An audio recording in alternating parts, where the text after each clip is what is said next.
नमस्कार बच्चों, आज की अपनी इस कक्षा में मैं आपकी पुस्तक व्याकरण मंथन का पाठ 1 भाषा, लिपि, बोली और व्याकरण पढ़ाने जा रही हूँ।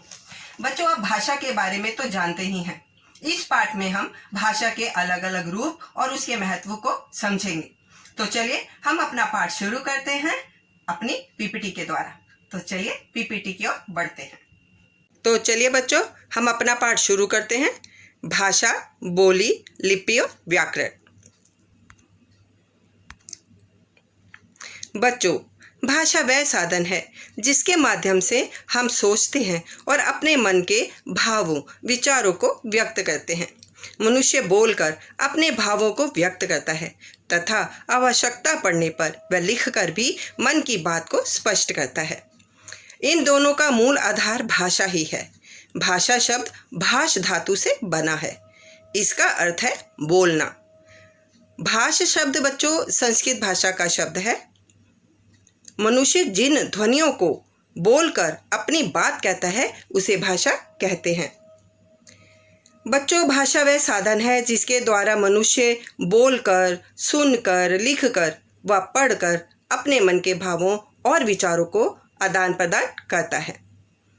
तो चलिए हम भाषा के रूप देख लेते हैं। भाषा के 2 रूप हैं। मौखिक भाषा, जब हम अपने मन के भावों को बोलकर प्रकट करते हैं तो उसे मौखिक भाषा कहते हैं। दूसरा है लिखित भाषा, जब हम अपने विचारों को लिखकर प्रकट करते हैं तो उसे हम लिखित भाषा कहते हैं। चलिए अब हम लिपि के बारे में पढ़ते हैं। भाषा का प्रयोग करते समय हम सार्थक ध्वनियों का प्रयोग करते हैं। इन्हीं मौखिक ध्वनियों को जिन चिन्हों द्वारा लिखकर व्यक्त किया जाता है वह लिपि कहलाते हैं। लिपि की परिभाषा हम इस प्रकार भी दे सकते हैं कि किसी भी भाषा के लिखने की विधि को लिपि कहा जाता है और किसी भी भाषा को लिखने के लिए प्रयोग किए गए निश्चित चिन्हों को लिपि कहते हैं। आइए कुछ उदाहरण देखते हैं, जैसे हिंदी, संस्कृत, गुजराती और मराठी। नेपाली की देवनागरी है। अंग्रेजी भाषा की लिपि रोमन है। उर्दू भाषा की लिपि फारसी है। पंजाबी की गुरुमुखी लिपि है। बच्चों, हिंदी की देवनागरी लिपि है। आप सब जानते हैं बच्चों कि भारत में अनेक भाषाएं बोली जाती हैं, जैसे हिंदी, संस्कृत, पंजाबी, उर्दू, कश्मीरी, बंगला, उड़िया, तेलुगु, असमिया, सिंधी, गुजराती, बोडो, डोगरी, मैथिली, कन्नड़, संथाली, मणिपुरी, कोंकणी, संथाली, मलयालम, नेपाली, मराठी। इस प्रकार अब भारत में निम्नलिखित 22 भाषाएं प्रचलित हैं। संस्कृत भाषा से ही हिंदी भाषा का जन्म हुआ है। 14 सितंबर 1949 को हिंदी संविधान में भारत की राजभाषा स्वीकार की गई।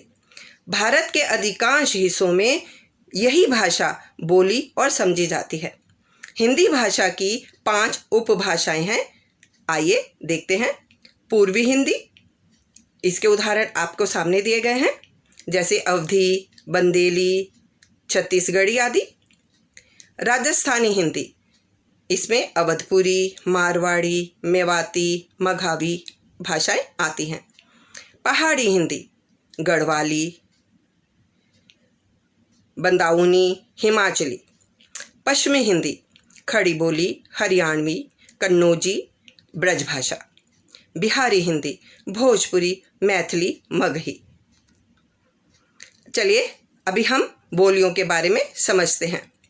बच्चों, बोली सीमित क्षेत्रों में बोली जाने वाली भाषा के रूप को बोली कहा जाता है, अर्थात स्थानीय व्यापार में अल्प विकसित रूप से प्रयुक्त होने वाली भाषा बोली कहलाती है।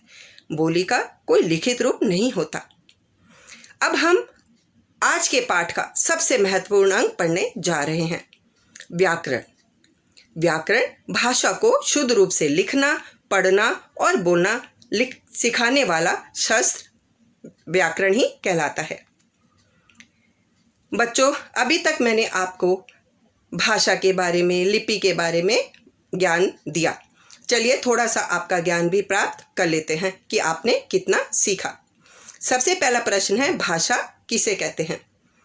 भावों के आदान प्रदान के माध्यम को, लिखने के ढंग को, भाषण देने की कला को या इन सभी को तो इसमें ये एक आपका बहुवैकल्पिक प्रश्न है जिसमें आपको 4 उत्तर दिए गए हैं, जिनमें से सिर्फ एक ही उत्तर सही है। तो इसमें जो ग्रीन कलर से, जो हरे रंग से दिया गया है, वही आंसर, वही उत्तर सही है। भावों के आदान प्रदान के साधन को भाषा कहते हैं। लिपि कहते हैं किसे? भाषा के शुद्ध प्रयोग को, मौखिक भाषा को, या भाषा के लिखने की विधि को, या इन सभी को? इसका उत्तर है भाषा के लिखने की विधि को। बोलकर भाव एवं विचार व्यक्त करने वाली भाषा को क्या कहते हैं? सांकेतिक भाषा, लिखित भाषा, मौखिक भाषा, वैदिक भाषा? तो इसका उत्तर है मौखिक भाषा। लिखित भाषा का क्या अर्थ है? लिपि को समझना, विचारों का लिखित रूप, हिंदी के समक्ष लिखकर विचार देना, विचारों को बोलकर लिखना। तो इसका उत्तर है विचारों का लिखित रूप। हिंदी भाषा की उत्पत्ति किस भाषा से हुई? अंग्रेजी भाषा से, फ्रेंच भाषा से, उर्दू भाषा से, या संस्कृत भाषा से? इसका उत्तर है संस्कृत भाषा से। संविधान में कितनी भाषाओं को मान्यता प्राप्त है? 20, 21, 22 या 25? 22। इस प्रकार बच्चों, आपने देखा कि भाषा अपने विचारों को व्यक्त करने का एक सरल साधन है। भाषा के 2 रूप भी हमने समझे।